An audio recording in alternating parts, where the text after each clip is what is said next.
Hello listeners, Jordan here. I just want to let you know that you can listen to Nighttime early and ad-free on Amazon Music. Include it with Prime.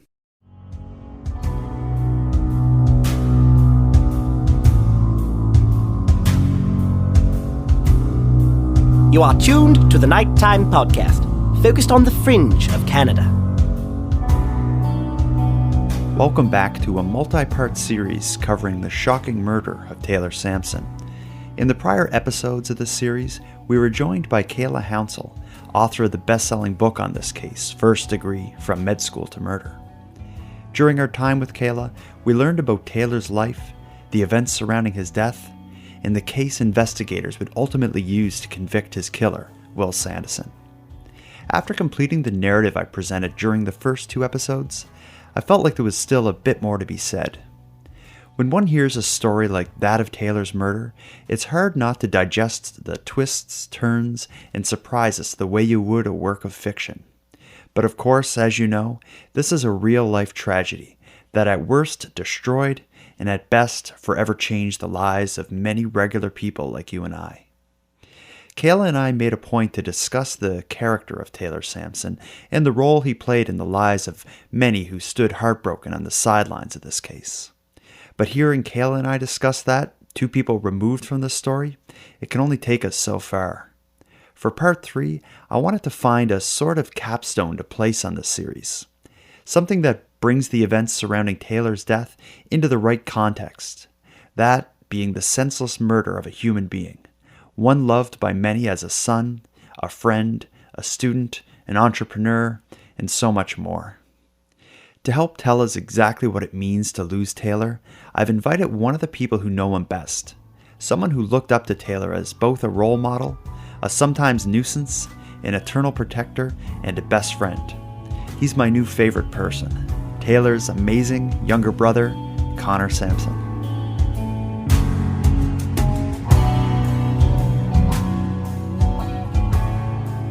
During the research into my episodes covering Taylor's murder, I found near endless references to the close relationship he shares with his younger brother, Connor. Perhaps it's due to the fact that I too have an older brother.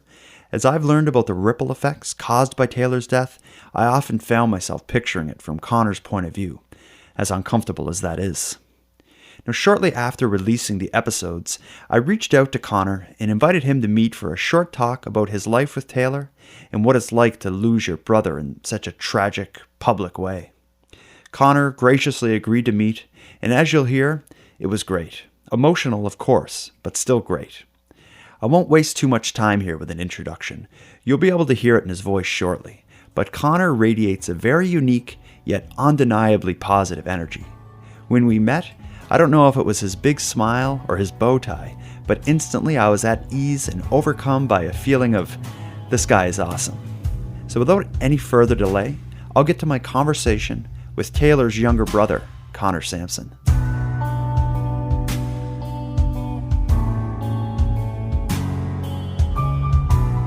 Alright, well hello, my name's Connor, and I am Taylor Samson's younger brother. Now, a lot of people who wrote about Taylor's life make a point to describe his relationship with you, specifically his role like almost as a protector in your life.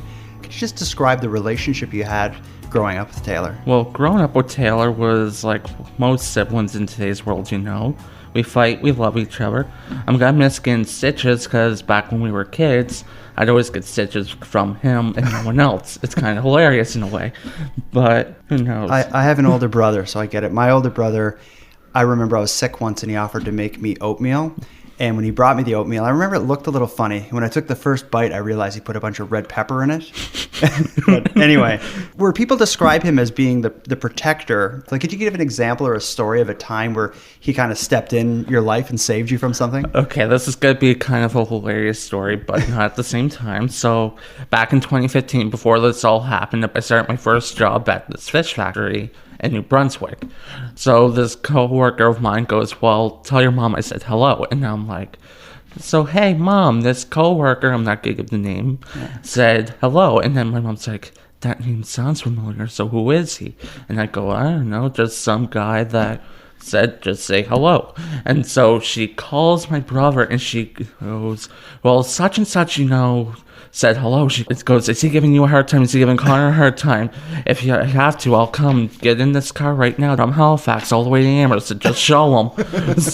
Because of all his friends that he always gave a hard time to.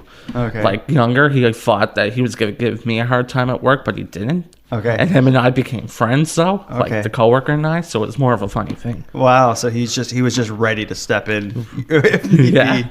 And what's the age difference between you? 2 years. 2 years. Okay. He probably ended up in Halifax before you. Is that right? Correct. He moved here in 2011 with my father, Dean, and then he went to Dalhousie, and then around 2017, Mom and I decided, because of everything that happened with the impact, decided to move down here to get away. So there was a period of time where you were still back in Amherst and he was in Halifax. Correct. Were you still staying close in touch during that time? Not quite often, just say, hey, how are you type thing, just a basic conversation. Like he'd be back for the holidays. Yeah, he'd be back for the holidays and then go back on his merry old way. Okay, so you didn't, when this all happened, you weren't living in Halifax? No, I was up in Amherst. You were still there then. This story involves Taylor's connection with the drug trade. Were you aware of that? I honestly didn't know much about it. I know he sold every now and then, like little stuff, but not like a big, as they said it was.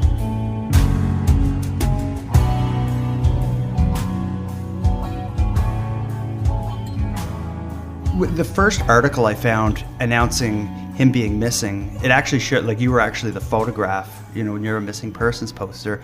Do you recall how you first found out that he was missing? I found out about Taylor being missing when my mom and I were walking home from the store, actually, up at the mall, and we lived downtown, so we started to walk down. And I decided to check my phone, and at 6 o'clock in the evening, my father, Dean, messaged me on Facebook Messenger and told me that Taylor went missing. Since last night, we don't know where he is. I thought I'd let your mom know. From it, my mom called her friend and told her that Taylor's gone missing. And they're like, what do you mean Taylor's gone missing? And then she told him. And her friend from Halifax came all the way to Amherst. And the same night, traveled us right back down. Oh, so you came right to Halifax as soon as you just found out? As soon as we found out, we landed here around 11 o'clock at night on the 16th. Okay. So that would be pretty quick to react and come right away. When word first got to you and your mom that he was missing, what were you thinking? Like, was there ever a point where you're like, it's probably nothing? Or pretty much right away were you thinking something's going on? I honestly thought nothing was happening. I thought he just, didn't respond or anything to something. And were you involved, like, when you first arrived here, I'm assuming there was some kind of a search. Were you involved in, like, actively looking for him? And if not, what was happening? I wasn't involved in a bit of the search. And we always looked in the dumpsters around the Dalhousie University area to know anything. And also, I went to one of the stores here, and I asked them if they can do anything about, like, print off photocopies and that. And one of the stores actually decided to do, it was either 200 or 300 copies just to print off for the posters and that for absolutely no charge at all. That's not okay. So you were involved in actually getting those posters up around downtown. Now, at what point did your family and you learn that there was more to it than just, he's missing? It seemed like something bad had happened. We found out a few days later and sometime in the evening. My mom and I were coming from the store, and detectives were asked to speak to my mom. And mom just told me go back into the apartment where we were all at. And so when they came back into the apartment, we got all of us to sit down and told that someone was found out murdering Taylor Samson, my brother. And my mind just went out the window, and I blacked out. And then the next thing I know, I was in the hospital at the moment.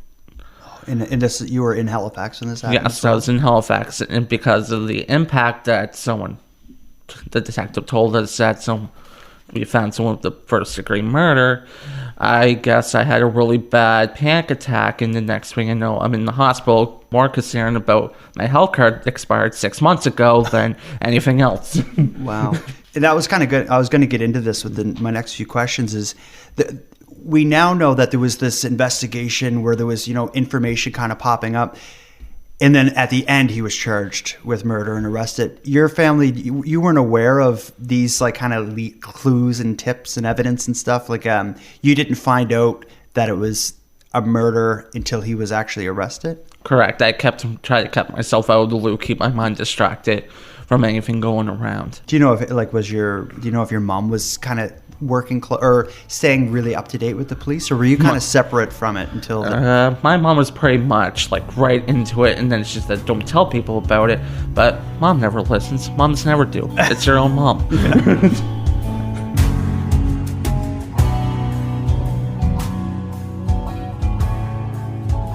When did you start learning about who was accused and what was thought to have happened? Like, were you given much information before trial? Mom kept me out of the loop with it because she didn't want me to get any effect with it. Mm-hmm.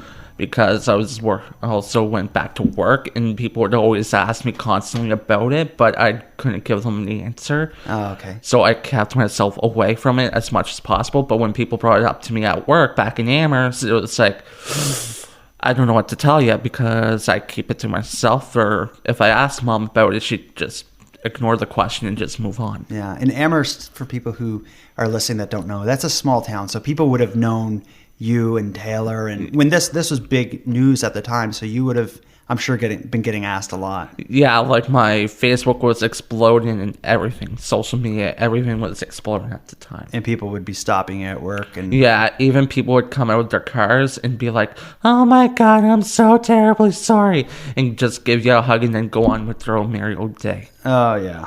When this happened, and still today, Taylor has never turned up. So when you first heard that this had happened, that it was thought to be a murder, was it hard to accept that, given the fact that he hadn't been found? Like, I feel like if it was me, I would always have this part of my brain that was like holding out hope. It's all a big misunderstanding. Yeah, it's different because you're like, well, how is he found with murder when there's no body to be found? Mm-hmm. You're like suspiciously going through thinking what's going on. Yeah. And you don't know what to react to because he can still be out there somewheres, but you never know. Mm-hmm. Was there a time, like especially early on, that like you or your family had doubts that this had happened, or when the police told you that someone was arrested, you all accepted that that's what happened? Well, most people accepted it, mm-hmm. and there was a few of us that didn't accept it. Mom being one of them, because her baby's not home, so mm-hmm. she didn't accept the fact that he's actually gone. All right, so I'm going to move on to a few questions kind of about the trial and about your experiences with it. Well, the kind of funny thing is I didn't attend the trial at all. Be honest with you, anything about the trial, okay. I kept myself out of the loop. A lot of times you're photographed. Were you like in the courtroom and not in the trial? Or? It was only during the end I was there, okay. like when they were doing the deliberation and such. Mm-hmm. But other than that, I took my time off work. I went to Cape Breton to see family and everything else. Keep the mind distracted. Yeah. What was the reason you didn't attend? Did you think you would find it difficult to sit through that? I think I'd find it too difficult to handle at the time. And do you still feel that way? Like, do you just maybe Kayla's book? Did you read that? Like, would you be able to take that information in? I could, but just not now. Yeah. Maybe future on, but just not now.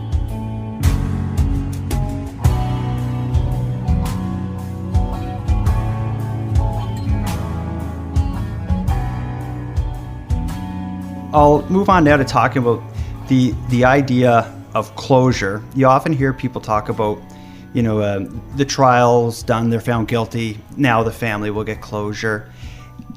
Like, you've lost your older brother, your protector, your family have lost a loved one. Knowing that the person who did it is getting basically the maximum of what Canada has to offer for justice, does that make you feel any better, or does that do anything for your emotions? Well, after the trial, I felt kind of ecstatic that he's get the 25 years life sentence. It's going to help in a way that he can't do this to anyone else. Mm-hmm. But it's not going to replace that someone's gone in our lives. But it's the fact that we got it all done and over with this trial. I've heard quite a few interviews with your mom, or not interviews with your mom, but just news clips where she's speaking. specifically after the sentencing when she made a remark about where's Taylor. How important is it for your mom and your family to find Taylor's remains? And is that something that is with you all the time, knowing that he's out there somewhere? It's difficult because there's nowhere to actually go for, funeral or anything. We only have like a plaque down at Tallahassee with it, like with his name on it in his honor. And also, like, there's nowhere to go. The body's still out there somewhere, but we don't know where it could be at. And it's heart-wrenching, heartbreaking, knowing that we don't know where he is. And it must be hard for your mother as well. There's one clip in particular that I saw where I could see her almost like chewing on her words, like the pain of knowing, like myself and my father. And I couldn't even allow my mind to picture how she must feel or how you must feel. I have an older brother as well, and yeah, I think that would be really important. Do you feel like it's almost a separate kind of attack on your family for him to not give this information? It would make me crazy knowing that someone knows and they're not telling. Yeah, it does at times because you don't know why he won't tell. We don't have his mindset or anything whatsoever. But the fact that he knows what happened and the fact that he doesn't tell makes you just want to go insane in a way. Yeah. This question specifically, where Christmas had just passed. I was doing a lot of the writing and reading and research during my Christmas holidays. My family's together, brother, my kids, and all this stuff. As I was doing a lot of the work, I couldn't help but I was picturing you and your mom celebrating, the holidays with this obvious absence in the family. I'm just wondering how the loss of your older brother, how does that affect kind of the everyday life that your family has and your enjoyment of the holidays? Can you just talk a bit about how this has changed your family? Well, with Taylor gone, with not coming home from the holidays, though, it's been a huge game changer. But the support of all his friends during the time of that makes up for it. So it's like basically having Taylor home, but not home at the same time. I greatly appreciate them for every step of it, and I can't thank them enough from the bottom of my heart. And what about for you personally? Like I see you as you come across as a really kind of genuine, gentle giant kind of guy, and you seem so positive. And even in your photos, like I'll see the photos of outside of the courtroom or wherever it was. There's one photo in particular where it looks like your mom is breaking down and you're just smiling. But I think that's just you. You just seem like a really happy guy. How does this kind of loss affect you as a person? Like, this is such a dark event to come into your life. Well, that photo that was taken to begin with, we were both actually kind of laughing at the same time because I realized that there was a button missing out of my shirt. And I'm like, Mom, there's a button missing out of my shirt. And she looks at me, she goes, oh my God, there's a button missing out of your shirt. And we just started to have a laugh attack about it. God. That's why. Where was this at? Was that in the court? That was at the courthouse because I realized it's like, because I'm holding my shirt and I'm just laughing because of the fact that my button's missing out of my shirt. God. So and someone's going to take a photo, of course. So it's a photo taken. I'm just laughing at the same time. Okay. The article I saw that photo in was talking about the sentence. So in my mind, I'm thinking everyone you just found thinks out. It's the worst part, but why is Connor smiling? But Linda looks like she's upset at the time. That's in my mind. I'm just thinking, when I saw the picture, I don't know you personally, but you strike me as someone who's just always smiling and laughing. And every time I see you, you're smiling and laughing. But how does like a dark moment, because this is obviously a big part of your life, how did it change you to have such, a dark event visit your happy-go-lucky life? Well, at the time of the murder, when I was 20, and I'm now, as we speak, 23. It changed quite a bit, I would say. I don't trust many as people as I used to back then. And it's a shame something like this really changes a lot of people when it comes to murders or anything like that, because, it impacts people differently. It can impact you in a physical, mental, or different type of way. Mm-hmm. And it hurts, too. Mm-hmm. Is it something where like you mentioned, like your ability to trust people, like when you meet somebody new. I'm thinking when I was 23, I was very into the idea of meeting new people. Do you find yourself a bit more cautious now than maybe you would have been? I find myself more cautious than anything. Back when I was 20, I didn't really care much.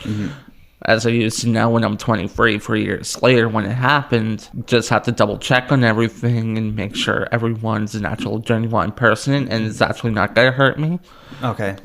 Like, especially when I moved here to the city back in 2017, when I transferred from my workplace from Amherst to here, I had to start myself all fresh new, like I was a new person at work.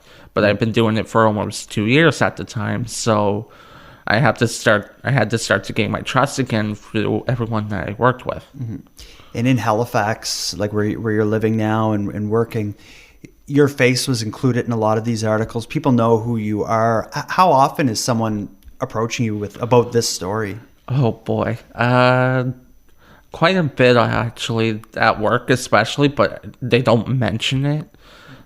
Every blue moon you'll go, oh my god, you're that one person's brother from Dalhousie. How are you doing? How's your mom doing? And you're just like, I don't want to deal with it. I'm at work. Yeah. And that comment by that fictitious person raises the question, how is your mom doing with this at this point? If you can talk on her behalf as far as her healing. I really can't talk to her on her behalf. All I know is that she wants Taylor to be found and come home. Is what do you do to help preserve his memory and keep Taylor in your life?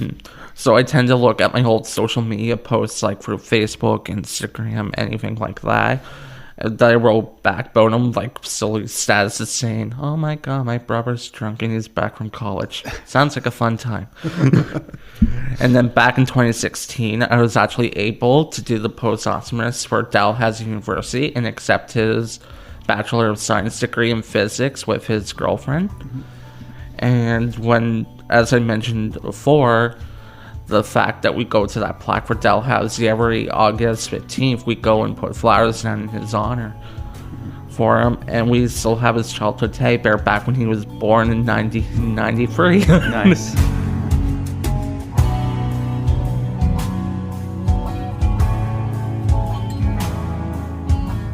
I want to end this episode with some thanks and dedications.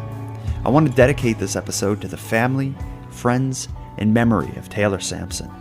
Although I've never met Taylor personally, I've spoken to many who knew him, and without question, he was an inspirational person, full of life, taken way too soon, and missed dearly by many, including his brother Connor.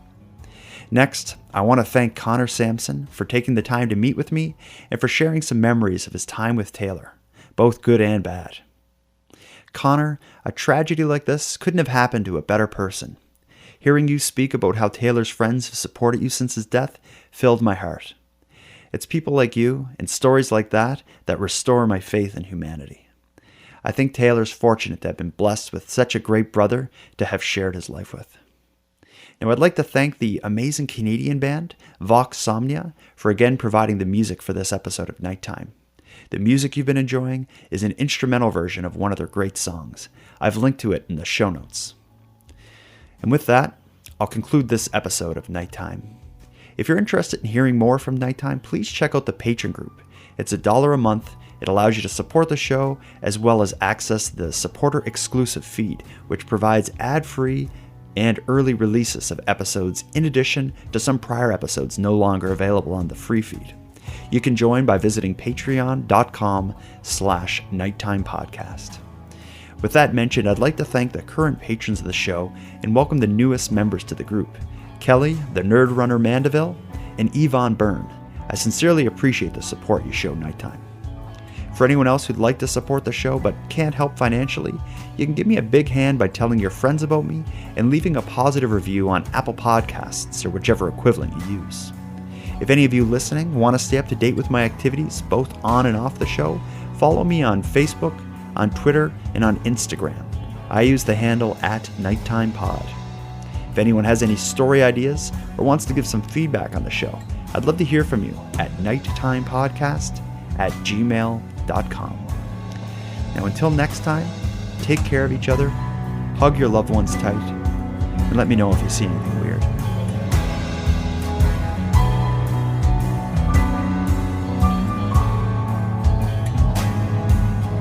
The Nighttime Podcast is written, hosted, and produced by Jordan Bonaparte. Copyright Jordan Bonaparte.